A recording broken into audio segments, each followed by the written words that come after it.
Welcome to simple PSC. നമ്മളിപ്പോൾ ചെയ്തുകൊണ്ടിരിക്കുന്നത് 7ാം ക്ലാസ്സിലെ സയൻസ് ചാപ്റ്റേഴ്സാണ്. കഴിഞ്ഞ ക്ലാസ്സിൽ നമ്മൾ പകുതി വരെ ഈ ചാപ്റ്ററിൻ്റെ പകുതി വരെ എടുത്തിട്ടുണ്ടായിരുന്നു. രക്തപരിചരണ വ്യവസ്ഥ, വൃക്കകൾ എന്നീ ടോപ്പിക് എടുത്തിട്ടുണ്ടായിരുന്നു. അതിൻ്റെ ബാക്കി ഭാഗം നമുക്ക് നോക്കാം. ഹൃദയത്തെക്കുറിച്ചിട്ടും വൃക്കയെക്കുറിച്ചും അതുപോലെ തന്നെ എന്തിനെക്കുറിച്ചിട്ട് രക്തപരിചരണ വ്യവസ്ഥയെ കുറിച്ചിട്ടും പറഞ്ഞിട്ടുണ്ടായിരുന്നു അല്ലേ. അപ്പോൾ നമുക്ക് ബാക്കി നോക്കാം. വൃക്ക എന്ന് പറയുമ്പോൾ നമ്മൾ പറഞ്ഞിട്ടുണ്ടായിരുന്നു വൃക്കയുടെ ശരിയായ പ്രവർത്തനത്തിന് നമ്മൾ എന്തൊക്കെ ചെയ്യണം. ദിവസവും വ്യായാമം ചെയ്യണം, പുകവലിയും മദ്യപാനവും ഉപേക്ഷിക്കണം, അമിതമായ ഉപയോഗം ഉപ്പിൻ്റെ കുറയ്ക്കണം, അതുപോലെ തന്നെ അനാവശ്യമായ മരുന്നിൻ്റെ ഉപയോഗം കുറയ്ക്കണം, ദിവസവും ഏകദേശം 12 ഗ്ലാസ് വെള്ളമെങ്കിലും കുടിക്കണം, കൃത്രിമ പാനീയങ്ങളുടെ അമിത ഉപയോഗം ഒഴിവാക്കണം എന്ന് പറയുന്നുണ്ട്. അതുപോലെ തന്നെ നമ്മൾ മൂത്രമൊന്നും പിടിച്ചു നിൽക്കാനായിട്ട് പാടില്ല. അത് മൂത്രാശയത്തിലും മൂത്രസഞ്ചിയിലൊക്കെ എന്തുണ്ടാക്കും, അണുബാധ ഉണ്ടാക്കും. അത് കാരണം എപ്പോഴും വെള്ളം കുടിച്ചുകൊണ്ടേ ഇരിക്കണം എന്നാണ് പറയുന്നത് വൃക്കയുടെ ശരിയായ ആരോഗ്യത്തിന്. ഇനി എന്താണ് വൃക്ക മാറ്റിവെക്കൽ എന്ന് പറയുന്നത്? വൃക്ക മാറ്റിവെക്കുന്നതിനായിട്ട് പറ്റും. അപ്പോൾ വൃക്ക മാറ്റിവെക്കുന്നതിന് ആരോഗ്യമുള്ള ദാതാവിൽ നിന്ന് ഒരു വൃക്കയെടുത്ത് 2 വൃക്കകളും തകരാറിലായ ഒരാളിലേക്ക് വെച്ച് പിടിപ്പിക്കുന്നതിനെയാണ് വൃക്ക മാറ്റിവെക്കൽ എന്ന് പറയുന്നത്. വൃക്ക സ്വീകരിക്കുന്ന വ്യക്തിയുടെയും നൽകുന്ന വ്യക്തിയുടെയും രക്തഗ്രൂപ്പ് ഉൾപ്പെടെയുള്ള പരിശോധന ഫലങ്ങൾ യോജിപ്പിച്ചാൽ മാത്രമേ വൃക്ക മാറ്റിവെക്കൽ സാധ്യമാകൂ. 18 വയസ്സ് പൂർത്തിയായ ആരോഗ്യമുള്ള ഏതൊരാൾക്കും വൃക്കകളിൽ ഒന്ന് ദാനം ചെയ്യാനായിട്ട് പറ്റും. ഇനി അപ്പോൾ നമ്മൾ വൃക്ക എന്ന് പറയുന്നത് ഒരു വിസർജന അവയവമാണെന്ന് പറഞ്ഞു. ഇനി വേറെ ഏതൊക്കെയാണ് മറ്റ് വിസർജന അവയവങ്ങൾ എന്ന് പറയുന്നത്? ഏതൊക്കെയാണ്? ത്വക്ക് എന്ന് പറയുന്നത് ഒരു വിസർജന അവയവമാണ് അല്ലേ. അപ്പോൾ അതെങ്ങനെയാണ് ത്വക്ക് വിസർജന അവയവമാകുന്നത് നമുക്ക് നോക്കാം. അപ്പോൾ വിയർപ്പാണ് അതിലെ മെയിനായിട്ടുള്ള പോയിന്റ് എന്ന് പറയുന്നത്. വിയർപ്പിനെ കുറിച്ചിട്ടാണ് പറയുന്നത്. ത്വക്കിലെ സ്വേദഗ്രന്ഥികളാണ് വിയർപ്പ് ഉണ്ടാക്കുന്നത്. അപ്പോൾ വിയർപ്പ് ഉണ്ടാക്കുന്നത് ആരാണ്? വിയർപ്പിലൂടെയാണ്. ബാക്കി അതുപോലെ തന്നെ മറ്റ് ജലലവണങ്ങൾ, അതുപോലെ തന്നെ ആവശ്യമില്ലാത്ത എന്തൊക്കെ പുറത്തേക്ക് പോകുന്നുണ്ട്. വിയർപ്പിലൂടെ ആവശ്യമില്ലാത്ത കുറച്ച് ജലം ലവണങ്ങളൊക്കെ പുറത്തേക്ക് പോകുന്നത് ഏത് വഴിയാണ്? വിയർപ്പ് വഴിയും പോകുന്നുണ്ടെന്ന് പറയുന്നുണ്ട്. അതുപോലെ തന്നെ യൂറിൻ വഴിയും പോകുന്നുണ്ട് അല്ലേ. അപ്പോൾ അതുപോലെ തന്നെ വേറൊരു സംഭവമാണ് വിയർപ്പ് വഴിയും പോകുന്നുണ്ട്. അത് അമിതമായ അളവിലായിരിക്കില്ല എന്ന് മാത്രം, കുറഞ്ഞ അളവിലായിരിക്കും പോകുന്നതെന്ന് മാത്രം. അങ്ങനെ വിയർപ്പ് ഉണ്ടാകുന്ന ആരാണ്? ത്വക്കിലെ സ്വേദഗ്രന്ഥികളാണ്. ത്വക്കിലെ സ്വേദഗ്രന്ഥികളാണ് വിയർപ്പ് ഉണ്ടാക്കുന്നത്. ത്വക്കിലെ സ്വേദഗ്രന്ഥികളാണ് വിയർപ്പ് ഉണ്ടാക്കുന്നത്. ശരീരത്തിൽ അധികമുള്ള ജലവും ലവണങ്ങളും വിയർപ്പിലൂടെ പുറത്തു പോകുന്നു. ശരീരത്തിൽ അധികമുള്ള ജലവും ലവണങ്ങളും വിയർപ്പിലൂടെ പുറത്തു പോകുന്നു. വിയർപ്പ് ബാഷ്പമായി മാറാൻ വേണ്ട താപം നമ്മുടെ ശരീരത്തിൽ നിന്ന് എടുക്കുന്നു. അപ്പോൾ വിയർപ്പ് ബാഷ്പമായിട്ട് മാറണമല്ലേ, ഇങ്ങനെ കുഞ്ഞു കുഞ്ഞു തുള്ളികളായിട്ട് മാറണം. അപ്പോൾ വിയർപ്പ് ബാഷ്പമായിട്ട് മാറുന്നതിന് വേണ്ടി എന്തുണ്ടാവണം? ഒരു താപം ഉണ്ടായിരിക്കണം. ഈ താപം എടുക്കുന്നത് എവിടെ നിന്നാണ്? നമ്മുടെ ശരീരത്തിൽ നിന്നാണ് എടുക്കുന്നത്. അപ്പോൾ വിയർപ്പ് ബാഷ്പമായി മാറാൻ വേണ്ട താപം നമ്മുടെ ശരീരത്തിൽ നിന്ന് എടുക്കുന്നു. ഇങ്ങനെ നമ്മുടെ ശരീര താപനില ക്രമീകരിച്ച് നിർത്താൻ വിയർക്കൽ സഹായിക്കുന്നു. അപ്പോൾ വിയർക്കൽ എന്നതിന് സഹായിക്കുന്നുണ്ട് നമ്മുടെ ശരീര താപനില ക്രമീകരിച്ച് നിർത്താൻ വിയർക്കൽ സഹായിക്കുന്നു. ശരീരത്തെ പൊതിഞ്ഞു സൂക്ഷിക്കുക, സ്പർശനം അറിയുക എന്നിവയും ത്വക്കിൻ്റെ ധർമ്മങ്ങളാണ്. അപ്പോൾ ത്വക്കിൻ്റെ മറ്റു ധർമ്മങ്ങൾ എന്ന് പറയുന്നത് നമുക്കറിയാം. സ്പർശനം അറിയുക, പൊതിഞ്ഞു സൂക്ഷിക്കുക എന്ന് പറയുന്നത് ത്വക്കിൻ്റെ മറ്റു ധർമ്മങ്ങളാണ്. ഓക്കെ, ത്വക്കിൻ്റെ മറ്റു ധർമ്മങ്ങളാണെന്ന് പറയുന്നുണ്ട്.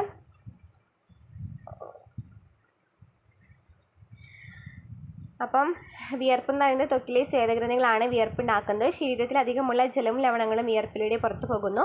വിയർപ്പ് ബാഷ്പമായി മാറാൻ വേണ്ട താപം നമ്മുടെ ശരീരത്തിൽ നിന്ന് എടുക്കുന്നു. ഇങ്ങനെ നമ്മുടെ ശരീര താപനില ക്രമീകരിച്ച് നിർത്താൻ വിയർക്കൽ സഹായിക്കുന്നു. ശരീരത്തിൽ പൊതിഞ്ഞു സൂക്ഷിക്കുക, സ്പർശനം അറിയുക എന്നിവയും ത്വക്കിൻ്റെ ധർമ്മങ്ങളാണ്.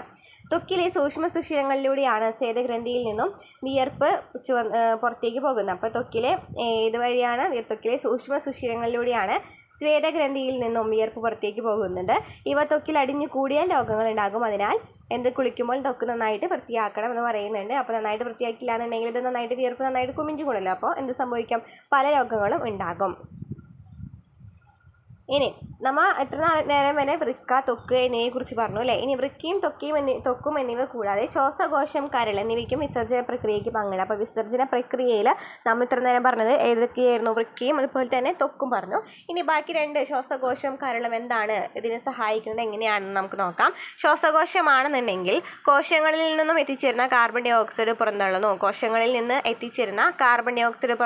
കാർബൺ ഡൈ ഓക്സൈഡ് പുറന്തള്ളുന്ന ആരാണ്? ശ്വാസകോശമാണ്. ശ്വാസകോശമാണ്. കോശങ്ങളിൽ എത്തിച്ചേരുന്ന കാർബൺ ഡൈ ഓക്സൈഡ് പുറന്തള്ളുന്നത് ശ്വാസകോശമാണ്. ഇനി കരൾ എന്ന് പറയുന്നത് എന്താണ് ചെയ്യുന്നത്? മനുഷ്യ ശരീരത്തിലെ ഏറ്റവും വലിയ ഗ്രന്ഥി ഏതാണ്? കരളാണ്. മനുഷ്യ ശരീരത്തിലെ ഏറ്റവും വലിയ ഗ്രന്ഥി എന്ന് പറയുന്നത് കരളാണ്. രക്തത്തിലൂടെ എത്തുന്ന ഹാനികരമായ രാസവസ്തുക്കളെ ഇത് നശിപ്പിക്കുന്നു. കൂടാതെ കൊഴുപ്പിനെ ദഹിപ്പിക്കാൻ ആവശ്യമായ പിത്തരസം ഉൽപ്പാദിപ്പിക്കുന്നു. അപ്പോൾ പിത്തരസം ഉൽപ്പാദിപ്പിക്കുന്നത് ആരാണ്? കരളാണ് പിത്തരസം ഉൽപ്പാദിപ്പിക്കുന്നത്. പോഷകഘടകങ്ങൾ വിഘടിക്കുമ്പോൾ ശരീരത്തിന് ഹാനികരമായ അമോണിയ ഉണ്ടാകും. പോഷകഘടകങ്ങൾ വിഘടിക്കുമ്പോൾ ശരീരത്തിന് ഹാനികരമായിട്ടുള്ള അമോണിയ ഉണ്ടാകുന്നുണ്ട്. ഇതിനെ താരതമ്യേന ഹാനികരമല്ലാത്ത യൂറിയാക്കി മാറ്റുന്നതും കരളാണ്. അപ്പോൾ അമോണിയ എന്ന് പറയുന്നത് നമ്മുടെ ശരീരത്തിന് ദോഷമാണ്. അപ്പം ഈ അമോണിയ ഉണ്ടാകുന്ന ആരാണ് ഉണ്ടാക്കുന്നത്? കരളിൽ വെച്ച് അമോണിയ ഉണ്ടാകുന്നുണ്ട്. അത് നമ്മുടെ ശരീരത്തിന് ദോഷമാണ്. എന്നാൽ ഈ അമോണിയയെ ദോഷമല്ലാത്ത രീതിയിൽ യൂറിയാക്കി മാറ്റുന്നത് ആരാണ്? കരളാണ്. അപ്പോൾ യൂറിയാക്കി മാറ്റുന്നത് ആരാണ്? കരളാണ്. മനുഷ്യ ശരീരത്തിലെ ഏറ്റവും വലിയ ഗ്രന്ഥി ഏതാണ്? കരളാണ്. കരൾ എന്ത് ഉൽപ്പാദിപ്പിക്കുന്നുണ്ട്? പിത്തരസം ഉൽപ്പാദിപ്പിക്കുന്നുണ്ട്. ഇനി മനുഷ്യരിൽ മാത്രമല്ല ജീവികളിലും എന്തുണ്ടായിരിക്കും? വിസർജന അവയവങ്ങൾ ഉണ്ടായിരിക്കും. നമ്മൾ സസ്യങ്ങളുടെ വിസർജന രീതികളെ കുറിച്ച് നമ്മൾ പറഞ്ഞിട്ടുണ്ടായിരുന്നു. ജന്തുക്കളുടെ വിസർജന രീതിയും അതുപോലെ തന്നെ സസ്യങ്ങളുടെയും ജീവികളുടെയും ഒക്കെ കുറിച്ചിട്ട് കഴിഞ്ഞ ക്ലാസ്സിൽ പറഞ്ഞിട്ടുണ്ടായിരുന്നു. 5ാം ക്ലാസ്സിലാണോ തോന്നുന്നുണ്ട്. അപ്പോൾ ബാക്കി നമുക്ക് നോക്കാം. ഇനി നമ്മൾ നോക്കാൻ പോകുന്നത്, അപ്പോൾ വിസർജന വ്യവസ്ഥ പറഞ്ഞു, രക്തപര്യന വ്യവസ്ഥ പറഞ്ഞു അല്ലേ. ഇനി എന്താണ്? നാഡീ വ്യവസ്ഥയെ കുറിച്ചിട്ടാണ് പറയുന്നത്. നെർവ് സിസ്റ്റത്തെ കുറിച്ചിട്ടാണ് പറയുന്നത്. നമ്മുടെ ശരീരത്തിൽ വിവിധ അവയവങ്ങളുണ്ടല്ലോ. നമ്മൾ ജോലി ചെയ്യുമ്പോൾ ഒരു അവയവം മാത്രമാണ് പ്രവർത്തിക്കുന്നത്. അപ്പോൾ നാഡീവ്യവസ്ഥ എന്ന് പറയുന്നത് നമ്മുടെ ശരീരത്തിലെ എന്തിനൊക്കെ ഏകോപിപ്പിക്കുകയാണ് ചെയ്യുന്നത്? ശരീരത്തിലെ വിവിധ അവയവങ്ങളുടെ ഏകോപനത്തിലൂടെയാണ് എല്ലാ ശാരീരിക പ്രവർത്തനങ്ങളും സാധ്യമാക്കുന്നത്. അപ്പോൾ ശരീരത്തിലെ വിവിധ അവയവങ്ങളുടെ ഏകോപനത്തിലൂടെയാണ് എല്ലാ ശാരീരിക പ്രവർത്തനങ്ങളും സാധ്യമാക്കുന്നത്. അപ്പം സാഹചര്യങ്ങൾക്കനുസരിച്ച് പ്രതികരിക്കാൻ നമ്മെ സഹായിക്കുന്നത് ആരാണ്? നാഡീവ്യവസ്ഥയാണ്. സാഹചര്യങ്ങൾക്കനുസരിച്ച് പ്രതികരിക്കാൻ നമ്മെ സഹായിക്കുന്നത് നാഡീവ്യവസ്ഥയാണ്. മസ്തിഷ്കം അഥവാ തലച്ചോറ്, സുഷുമ്നാ നാഡികൾ എന്നിവ ചേർന്നാണ് നാഡീവ്യവസ്ഥ എന്ന് പറയുന്നത്. അപ്പോൾ നാഡീവ്യവസ്ഥയിൽ ഏതൊക്കെയുണ്ട്? തലച്ചോറ് അല്ലെങ്കിൽ മസ്തിഷ്കം, പിന്നെ സുഷുമ്നാ നാഡികൾ, സുഷുമ്നയും നാഡികളും എന്നിവയും ചേർന്നാണ് നാഡീവ്യവസ്ഥ എന്ന് പറയുന്നത്. ശരീരത്തിലെ ഏറ്റവും പ്രധാനപ്പെട്ട അവയവമാണ് മസ്തിഷ്കം. മസ്തിഷ്കം എന്ന് പറയുന്നത് ശരീരത്തിലെ ഏറ്റവും പ്രധാനപ്പെട്ട അവയവമാണ്. മസ്തിഷ്കം തലയോട്ടിക്കുള്ളിൽ സംരക്ഷിക്കപ്പെട്ടിരിക്കുന്നു. മസ്തിഷ്കം തലയോട്ടിക്കുള്ളിലാണ് സംരക്ഷിക്കപ്പെട്ടിരിക്കുന്നത്. തലയോട്ടിലാണെന്നുള്ളത് മസ്തിഷ്കമുള്ളത്. വിവിധ പേശികളുടെ ചലനത്തെ നിയന്ത്രിക്കുക, ശരീരത്തിലെ പ്രവർത്തനങ്ങളെയെല്ലാം ഏകോപിപ്പിച്ച് വിവിധ കോശങ്ങൾക്ക് വേണ്ട മാർഗനിർദ്ദേശങ്ങൾ നൽകുക തുടങ്ങിയവ മസ്തിഷ്കത്തിൻ്റെ പ്രധാന പ്രവർത്തനങ്ങളാണ്. മസ്തിഷ്കത്തിൻ്റെ പ്രധാന പ്രവർത്തനങ്ങൾ ഏതൊക്കെയാണ്? വിവിധ പേശികളുടെ ചലനത്തെ നിയന്ത്രിക്കുക, ശരീരത്തിലെ പല പ്രവർത്തനങ്ങളെയും ഏകോപിപ്പിച്ച് വിവിധ കോശങ്ങൾക്ക് വേണ്ട മാർഗനിർദ്ദേശങ്ങൾ നൽകുക എന്നിവ മസ്തിഷ്കത്തിൻ്റെ പ്രധാന പ്രവർത്തനങ്ങളാണ്. ഇനി കാഴ്ച, കേൾവി, ഓർമ്മ, ഭാവന, വികാരങ്ങൾ, ബുദ്ധി എന്നിവയുടെ എല്ലാം കേന്ദ്രം ഏതാണ്? മസ്തിഷ്കമാണല്ലേ. മസ്തിഷ്കത്തിനെ കുറിച്ച് ഡീറ്റെയിൽ ആയിട്ട് പിന്നെ പഠിക്കാം. അപ്പോൾ മസ്തിഷ്കത്തിൽ സെറിബ്രം, സെറിബെല്ലം, ഹൈപ്പോതലാമസ് എന്നിവയൊക്കെ ഉണ്ട് അല്ലേ. അപ്പോൾ അതിൽ സെറിബ്രം എന്ന് പറയുന്നതാണ് ഏറ്റവും വലുത്, സെറിബെല്ലമാണ് രണ്ടാമത്തേത് നമുക്കറിയാം. കാഴ്ച, കേൾവി, ബുദ്ധി അതുപോലെ തന്നെ ഐച്ഛിക പ്രവർത്തനങ്ങളൊക്കെ നിയന്ത്രിക്കുന്ന ഏതാണ്? സെറിബ്രമാണ്. എന്നാൽ ബാക്കി അനൈച്ഛിക പ്രവർത്തനങ്ങൾ നിയന്ത്രിക്കുന്ന ഏതാണ്? മെഡില ഓംബ്ലാങ്കേറ്റിയാണ്. അപ്പോൾ ഇതൊക്കെ നമുക്ക് പിന്നെ പഠിക്കാം. കാഴ്ച, കേൾവി, ഓർമ്മ, ഭാവന, വികാരങ്ങൾ, ബുദ്ധി എന്നിവയുടെ എല്ലാം കേന്ദ്രം ഏതാണ്? മസ്തിഷ്കമാണ്.